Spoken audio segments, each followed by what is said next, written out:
petit peu plus, un peu plus, plus, un petit peu plus, un peu plus, un petit peu plus, un peu plus. Bonjour, je suis très heureux de vous retrouver pour ce nouveau mag LCL. Le marché de l'immobilier, ce n'est pas un secret, connaît de véritables bouleversements. On atteste les ventes de logements neufs à moins 28% en 2012 par rapport à 2011. C'est tout simplement la plus forte baisse enregistrée depuis 1996. Dans ce contexte pour le moins délicat, le dispositif Duflot, grand successeur du cellier, peut-il changer la donne dans l'investissement locatif? Quelles sont en ce moment les tendances du marché de l'immobilier? Enfin, quelles sont les différentes étapes lors de la demande de prêt à votre banque? Réponse tout de suite avec nos experts. Le dispositif Duflot est opérationnel depuis le 1er janvier 2013, un dispositif élaboré par les pouvoirs publics afin d'inciter les épargnants à investir dans l'immobilier neuf locatif. Franck de Barros, bonjour. Bonjour Patrice. Vous êtes chef de produit immobilier crédit chez LCL. Première question, quelles sont les nouvelles règles du jeu avec le dispositif Duflot? Bien, le propriétaire bénéficie d'une réduction d'impôt équivalent à 18% de la valeur du bien étalée sur 9 ans, à condition qu'il mette son bien neuf en location. Il sera possible de bénéficier de cette réduction d'impôt dès 2014, c'est-à-dire sur les revenus perçus en 2013 et déclarés en 2014. Alors sur le fond, cette mécanique s'apparente à celle du cellier. C'est une réduction de l'impôt sur le revenu. Quelles sont les nouvelles contraintes?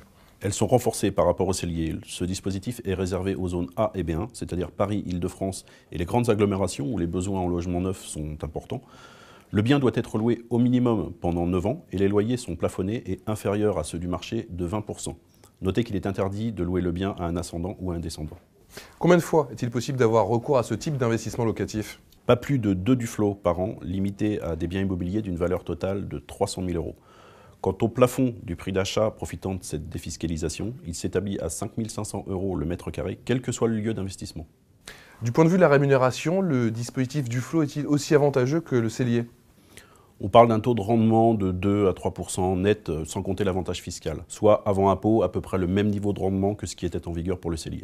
Franck de Barros, merci. Vous restez avec nous. Dans quelques instants, nous parlerons ensemble des différentes étapes lors d'un prêt immobilier. Mais avant cela, place à notre focus, gros plan sur les tendances du marché immobilier. Regardez. Entre 1998 et 2007, l'immobilier résidentiel a connu une forte progression en Europe. La récession de 2008-2009 a donné un coup d'arrêt et les marchés sont depuis en phase de correction. La France avait échappé à ce mouvement, mais depuis le début 2012, elle rencontre un fort ajustement du marché avec la baisse du volume de vente, moins 15% dans l'ancien, moins 25% dans le neuf promoteur et moins 40% pour les investissements locatifs dans le neuf. Le problème pour les acquéreurs, c'est que la baisse du volume des ventes ne s'accompagne pas pour l'heure d'une baisse des prix. Toujours élevé, il stagne en Île-de-France avec un léger fléchissement en province. Selon certains experts, les prix resteraient nettement surévalués de 15 à 20%. Avec la stagnation des prix, les acheteurs prennent plus le temps et négocient ferme pour obtenir une baisse sur le prix proposé par les vendeurs. À l'avenir, les prix devraient peu à peu s'ajuster. Pour l'instant, ils résistent à la baisse car l'offre reste trop faible face à la demande. Une partie des vendeurs potentiels hésite à vendre en acceptant des baisses de prix face au durcissement de l'imposition des plus-values et à la faible attractivité des placements financiers. Ils préfèrent retirer leurs biens de la vente. Par ailleurs, le recul des taux d'intérêt joue favorablement aux acheteurs en diminuant leurs charges de remboursement. La baisse des taux d'emprunt n'a cessé de se poursuivre sur ces derniers mois. Leur niveau moyen atteint 3,23% en décembre 2012, soit leur plus bas historique. Sur des durées de remboursement de 15 à 20 ans, les taux sont désormais bien en dessous de la barre des 4%. Mais ces taux historiquement bas ne jouent que marginalement sur la demande de biens immobiliers en raison de prix qui restent très élevés, de la réduction des aides à l'accession à la propriété et enfin de la conjoncture économique très délicate. En 2013, les volumes de vente dans le neuf devraient poursuivre le mouvement baissier sans atteindre celui constaté en 2012. Les prix dans l'ancien devraient quant à eux légèrement baisser, mais de manière différenciée selon les régions.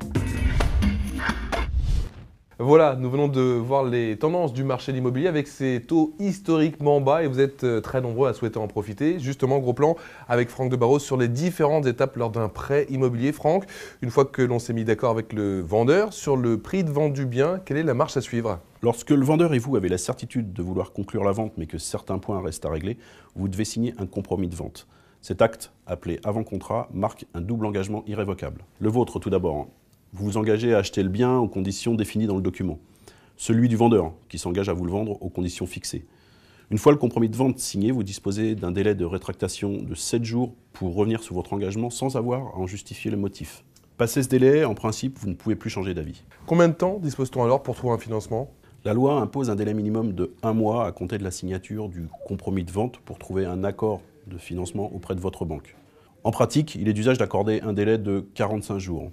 Si, passé ce délai, vous n'avez pas obtenu l'accord de financement, le compromis peut être annulé sans pénalité. La recherche de financement par la banque commence par la constitution d'un dossier solide. L'apport personnel est-il indispensable? Il est en tout cas vivement recommandé. Idéalement, l'apport personnel devrait représenter au minimum 10% du prix de votre acquisition. Il peut être constitué de votre épargne ou d'un héritage, par exemple. Lors de votre demande de crédit pour la constitution de votre dossier, la banque vous demandera des éléments d'information sur vos revenus, votre capacité d'épargne, votre situation professionnelle. Après étude de ces premiers éléments du dossier, la banque vous enverra une réponse de principe. Alors, en cas de réponse positive, la banque vous envoie par voie postale une offre préalable de crédit. Combien de temps ce document est-il valable? L'offre de crédit est valable 30 jours à compter de sa réception par l'emprunteur.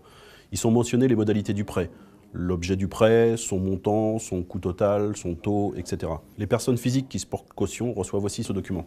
À la réception de l'offre de crédit, vous disposez d'un délai de réflexion minimum de 10 jours. Que se passe-t-il le 11e jour? C'est tout simple. Au 11e jour, si vous acceptez les conditions de l'offre, vous devez la retourner par courrier à l'établissement prêteur, daté et signé. Si vous les refusez, aucun frais ne sera demandé.